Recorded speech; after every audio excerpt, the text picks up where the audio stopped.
Onkologiyadan insanları uzaqlaşdıran cəhətlərdən biri də aparılan müalicə növünün insanın xarici görünüşündə olan dəyişkənliyidir. Yəni saç tökülməsi, dırnaqlarda olan dəyişkənlik, dərinin rənginin dəyişməsi, xəstənin çəki itirməsi və s. bu kimi vizual görüntülər insanları kompleksə salıb onkoloji müalicədən uzaqlaşdıra bilərlər.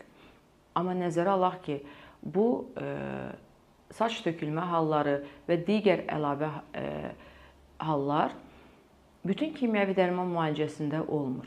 Yəni nəzərə alın ki, sizdə hər hansı bir yaxın bildiyiniz bir insanda saç tökülübsə, siz bu müalicəni alarkən mütləq sizdə də tökülməlidir deyə bir qayda yoxdur. Və əgər tökülərsə də yerində daha canlısı, daha sağlamı yaranır. Bu qısa müddətli narahatçılıq üçün insan öz sağlamlığını riskə atmamalıdır. Gəlin nəzərə alaq ki, kimyəvi dərman müalicəsi o xəstələrə o zaman tövsiyə olunur ki, bu xəstənin sağalması üçün başqa bir ikinci müalicə üsulu yoxdur. Yəni, insan kimyəvi dərman müalicəsi alıb həyatda qala biləcəyi halda kimyəvi dərman müalicəsindən imtina edib xəstəliyi qarşısında aciz qala bilər.